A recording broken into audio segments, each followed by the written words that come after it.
Welcome back. I hope you guys have completed the first part of this lesson where I had covered the common phrases and expressions. If you haven't, I suggest you go back, complete the first part, and then continue with this portion of the lesson on how to express yourself verbally so that you have that continuity. I hope you've been taking notes along the way. Taking notes is really important. I personally cannot remember anything if I don't write them down first. So I hope you're ready with your pen and your notebook.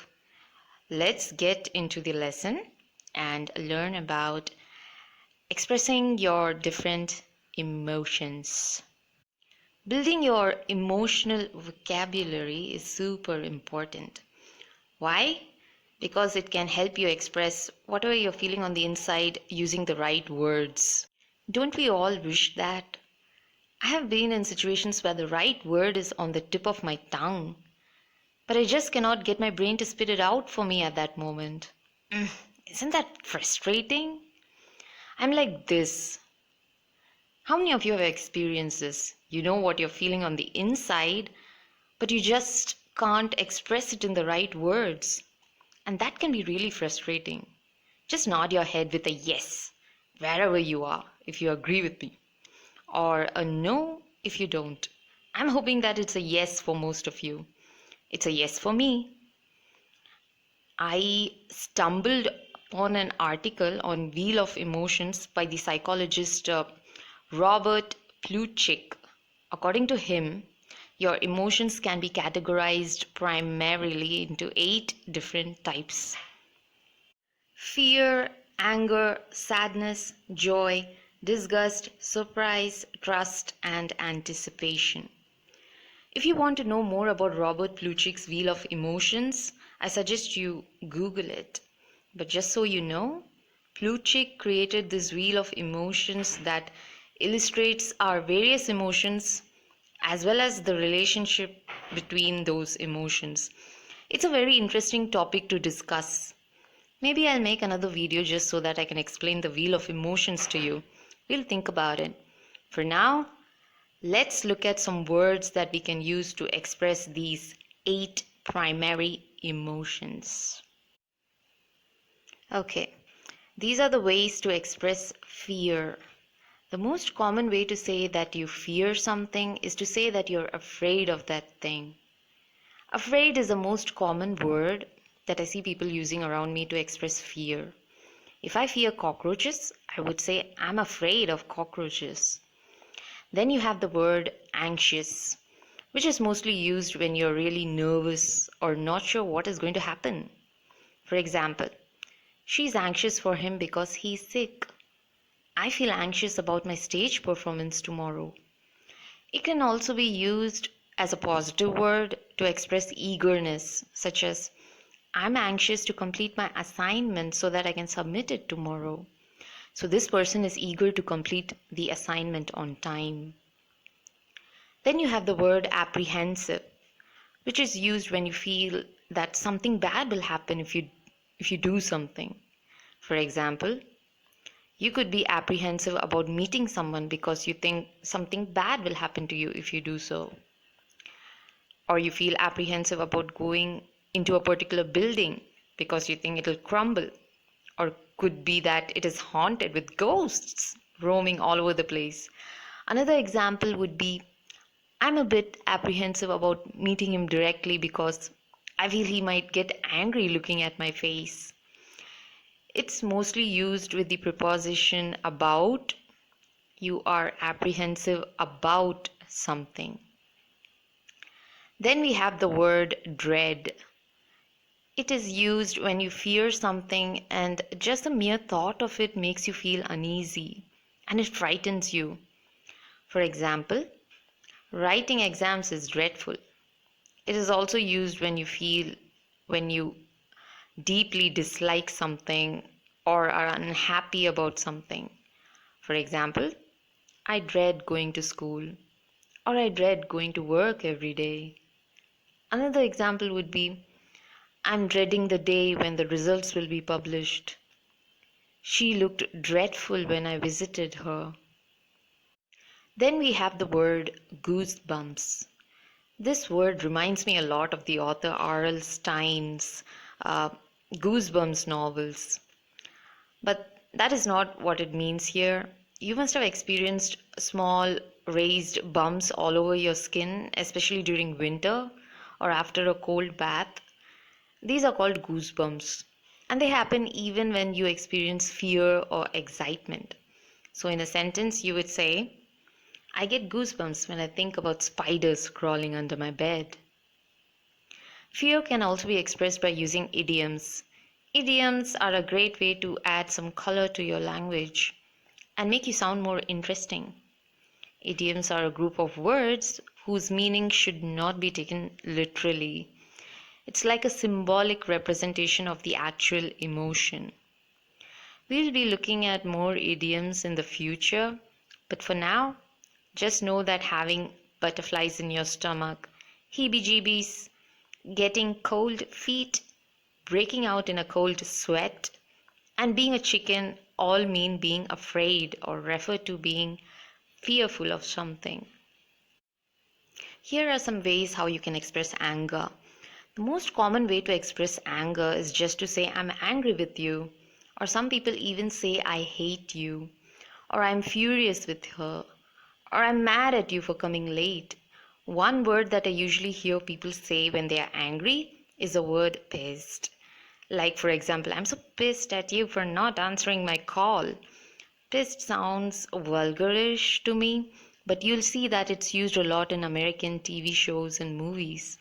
It's okay to use, but in the end, it's up to you and your preference. Other ways to express anger include having a fit or throwing a fit when you get angry with someone. It means that you're extremely angry with someone and it happens so suddenly that you can't control it. For example, my mom will throw a fit if she knew what I had done. I had a fit when she threw the pillow on me. Snapping at someone happens when you suddenly show your anger on someone or shout back at them or reply sternly. For example, I snapped at her for stamping my foot. And some idioms that you can use to express your anger are, I'm cross with you. You're making my blood boil. You're driving me crazy. For crying out loud, just stop whistling. Don't bite my head off for doing this mistake. Let's look at the ways to express sadness. The most common way to express sadness is just to say simply that you're sad. The other ways you can consider expressing this emotion is by saying you're feeling down, or you're feeling gloomy, or you're upset, or just telling others that you're not okay. Some other examples are, I'm upset with you for lying to me. I'm feeling down today because my mother scolded me. The atmosphere was sad and gloomy inside the house. I get teary-eyed whenever I watch a sad movie. Some idioms that can be used to express sadness are feeling blue. For example, whenever I feel blue, I do some exercise. Or I exercise every day to beat the blues. So blue here refers to sadness. Out of sorts. She was out of sorts when I met her. I'm not sure why, but I feel out of sorts today. I'm out of sorts today because I didn't sleep well last night. Down in the dumps. For example, he was down in the dumps after experiencing a major failure. Reduced to tears. The child was reduced to tears when her toy was taken away from her. Cried my eyes out. I cried my eyes out when my mother reprimanded me. Reprimanded me means scolded me. I cried my eyes out when she broke up with me. So there are a bunch of words, idioms, and phrases that you can use to mean the same thing. But using them correctly in the right context is really important. The more you start using it now, the more natural it is going to feel later on. Here are some ways to express joy. I'm excited. I'm really happy. I'm so glad are some of the most common expressions that I have come across people say to express joy. Stoked is another word that I've seen people use often on TV. For example, I'm stoked to be working with you right now. It's a once in a lifetime opportunity for me, and you can't imagine how excited I am. That we have then we have the phrase tears of joy. I shed tears of joy when the kid reunited with her mother.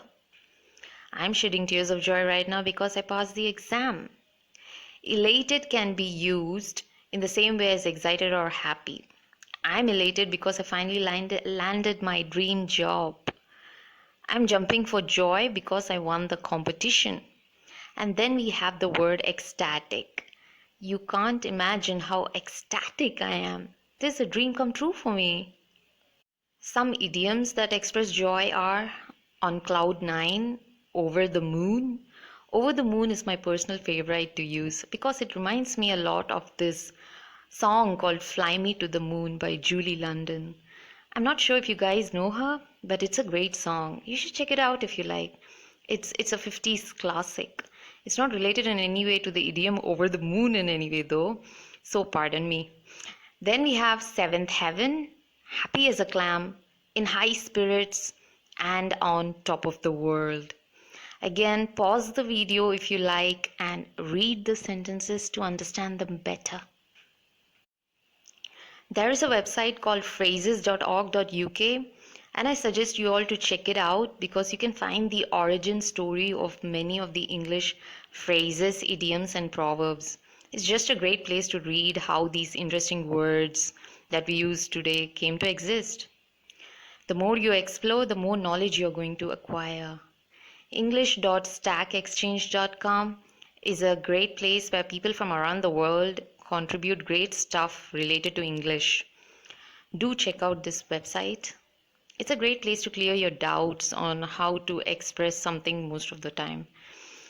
I visit this website every time when I want to know any new words. Okay, that's all the time I've got for this video. I'll be back with how to express the remaining 4 emotions in the next video.